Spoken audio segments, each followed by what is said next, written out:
a lot of meaningful glances between these two.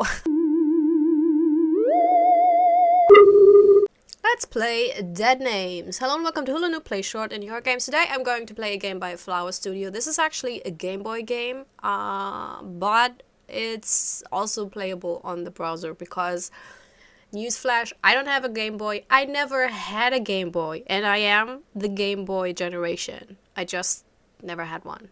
I had one Nintendo. I didn't even get like the next Nintendo. I just had the first one, and that was it.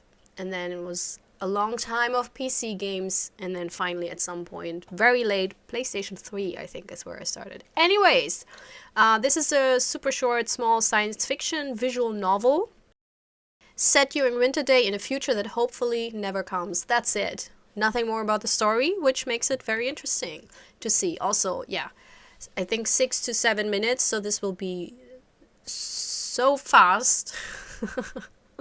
I try to make it last.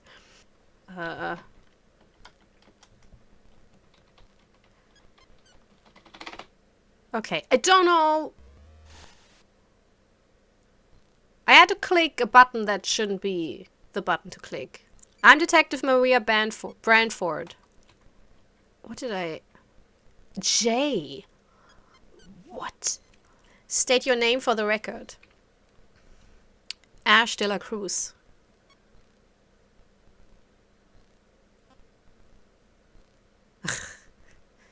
Alright, Ash. Let's get this over with. You understand why you're here? I don't.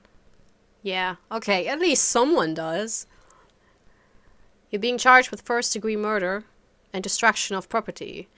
I don't know, I feel like it should have been reversed so there's a lead up, the dramatic lead up, because murder or destruction of property, one of these two is worse than the other. I know, I did it. I killed them. But what did you destroy, though? Besides from human lives. Them? There's another victim? No, I mean that thing. That thing wearing my face. What? My old face. The android. What? I hate that thing. I hate her. You shot the victim twice, but shot her android 7 times. Oh, that's the property. Oh, that's... I mean, it depends on how humanoid they are. I guess, yeah. I wouldn't call ChatGPT a person, so I get it. Why? Fine. You knew the victim. Your mother, right? Oh, I think I know where this is going based on the title of the game, but I keep it to myself until the end. Yeah, which will be in a couple of minutes. So why do it? Why kill her? They walked right past me. Good animation though, looks really cool. And this is beautiful, like details. I couldn't believe it. I hadn't seen my mom in years. And there she was, walking by with an android of me, an old me I didn't recognize. Aw, that's gross. I followed them. I didn't want to believe it. She replaced me with another me, a different me. Her ideal version of me. Oop, sorry. Do you know how humiliating that is? She's like, I don't give a shit. I'm too old for this. I just wanna have my final case before I retire. No, she looks so young. Anyways, I confronted her at home. But everyone looks young here, so... I mean, Mom looks like she's 18. New place. I didn't recognize it. She didn't recognize me either. Oh, okay, it looks a little bit older. Took her a second, but she figured it out. She was disgusted, just ignored me and went inside. Mom, what the heck? I tried to talk to her, but that fucking thing got in my way. So cute, pretty, happy. Exactly how Mom always wanted me. Ugh. It told me I wasn't allowed to speak to my own mother.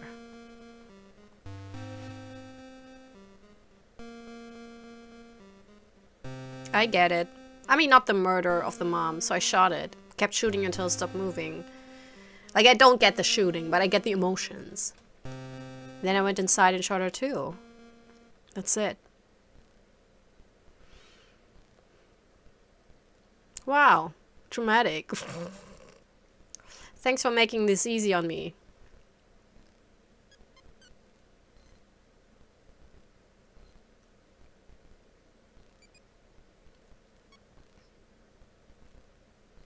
Your cooperation is appreciated. I mean, a lot of meaningful glances between these two.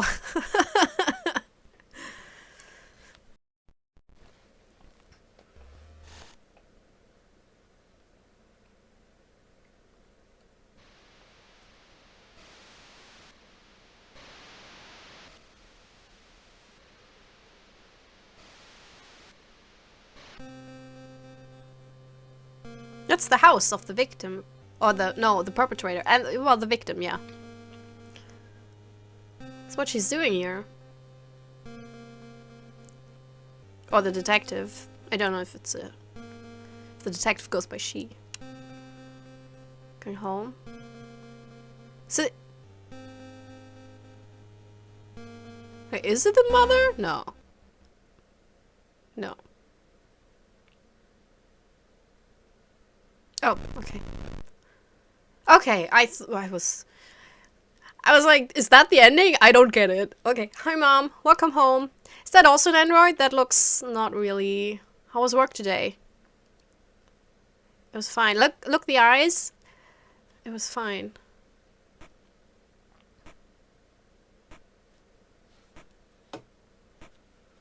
Dinner's ready. Please sit.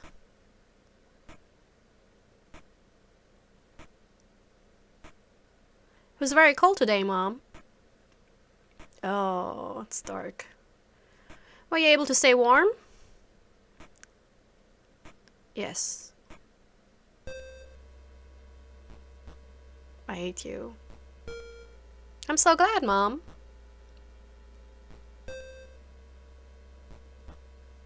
That's her son who died. That's in the hospital, right?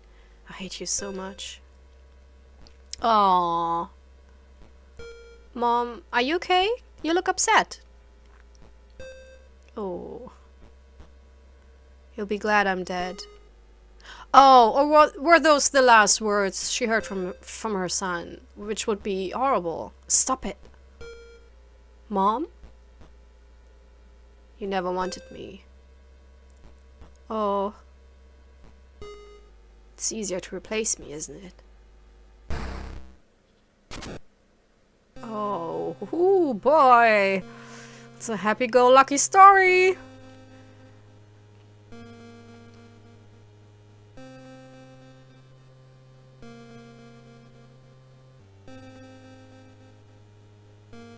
Damn. Ooh, boy. I like the second act. The first part I also like, but I nearly expected it very early on. But then the second part added more to it, which I really, really enjoy. So my interpretation of the story, and I think we can all, like, you already are ahead of me, but I still reiterate it for my own sake.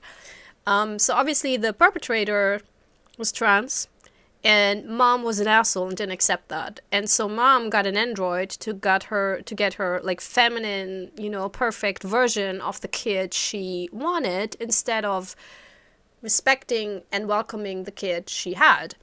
And then that kid, I think first she abandoned her kid.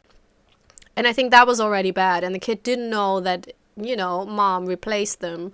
And so when they saw what had happened with the android and everything, I think they just, you know, which makes sense.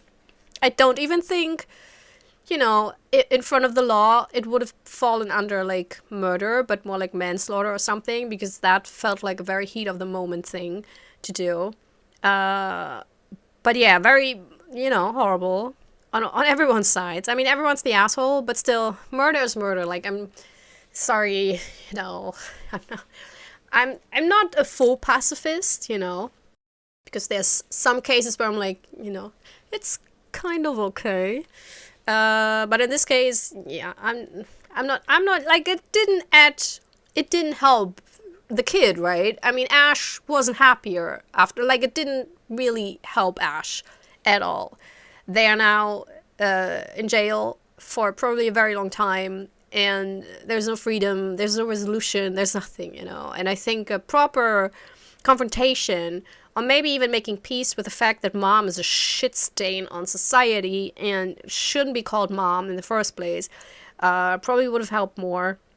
And yeah, and then we have the second act, which is basically the detective feeling very cool and calm, you know, during the interrogation, but then coming home and realizing that what she's doing is equally bad.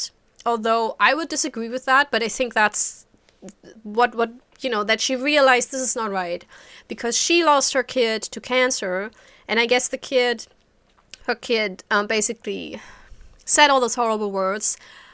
In my interpretation, this is not what the kid meant and how they felt. Or maybe not even everything they said, you know, but I think that's what stuck with mom. Because, I mean, when you're so young and you get cancer and then you know you will die, there's probably a lot of emotions, a flurry of emotions, and you don't know how to deal with it. And it's quite possible that the kid lashed out because they didn't know how to work with, how to deal with, you know, what was going on with them, that they couldn't live their life. And so I think mom is left over with the you know, feeling so guilty, like having survivor's guilt, because, I mean, there was nothing she could have done.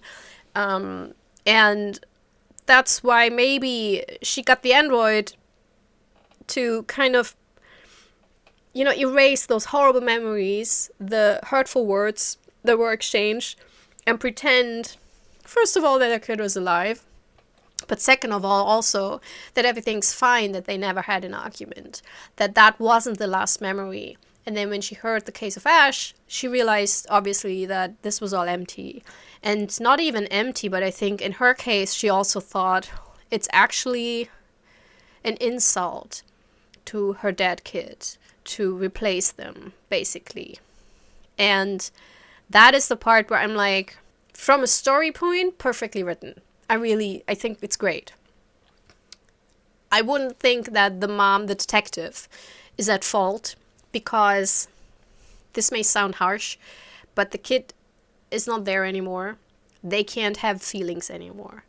The deceased, you know, once you're dead, you're dead. And then whatever your family does to deal with the grief is up to them. And there's a lot of seemingly weird things, you know, sometimes even hurtful or toxic things that people do when they're grieving, where I think we should give them a lot of grace. I mean, there's certain things, you know, you shouldn't do.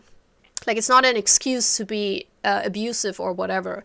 But I think as a grieving person, like a grieving parent, you know, especially, if you need to have like an android that looks like your kid looked like, to just get on with it, get on with life, you know, and maybe deal with grief in some kind of way, then that's what you need, you know. And how is anyone else to tell you that this is wrong? Because grief is so personal, it's so individual, that it's really difficult for any outsider, especially an outsider who has not felt this kind of grief, you know, to be like, oh, this is weird, this is wrong. But yeah, really like the story. Very heavy, did not expect that, but very well done. Visuals also, really like them, like the cinematics in them. So very beautiful. I like the sound, because it's kind of this weird screechy digital thingy, you know, and that's so, it's off-putting, but in a really good way, and it's not too annoying. Like, it's not to a point where I'm like, oh man, I just have to turn it off.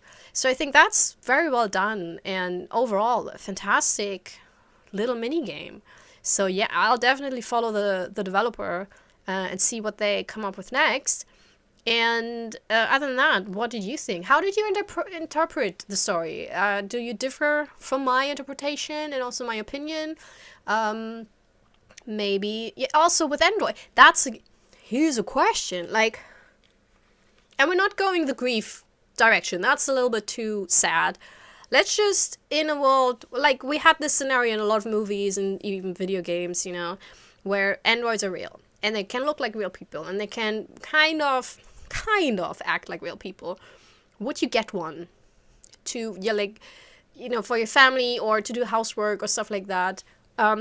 But only, this question goes only for the androids that look really superhuman. Like, as soon as they're more like robot-like and very obviously not people, I think it's a different ethical and moral quandary. But when they look super humanoid, which I think I don't want... I gotta be honest, I don't want androids and robots to look like human beings. It's the whole uncanny valley effect where, you know, once something looks too much like a human, people feel like disgust. Like, if it's to a cute little robot, you know, like Wall-E, everyone's like, oh my god, I love it! And then the more it approaches, you know, a human face and everything, it's like, ew, go away from me, you're disgusting and horrible and scary. And so, I would say, a humanoid android, I don't think I would want them in my house. And I think I would be one of those horrible people in those movies and video games who is very... you know, who's not abusive towards them, but who's very like, I don't trust them, you know. And that's something will happen with them. You know, you wait.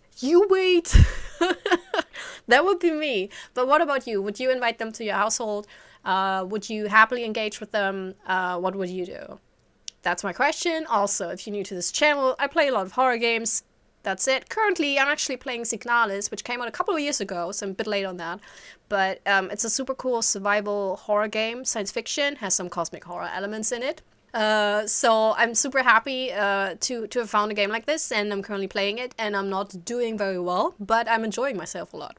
So if you want to tag along, you know, feel free to subscribe. And I promise you, look, I don't want to have kids, ever. And I'm too old also, well... yeah, it will not happen. Anyways, but if I had kids, you know, and they decided that they don't feel like they're assigned gender at birth anymore, then I wouldn't give them great... like, why do I care? Like, I had maybe a year or so in my life where I thought maybe I can have a kid. And what I thought was just how incredible it must be to just see your kid just grow into their own person. You know, and then it doesn't really matter what gender or if they even want any gender or, you know, what occupation or whatever. It's just so miraculous to see anyone come into their own person. And yeah, so subscribe, I guess. Anyways, I hope you had a good time. I hope you have a wonderful day. And maybe see you next time. Bye! This is my self-recorded outro song so I don't get hit with copyright claims. If you subscribe to a lot of fun tutorials, reviews, and let's plays.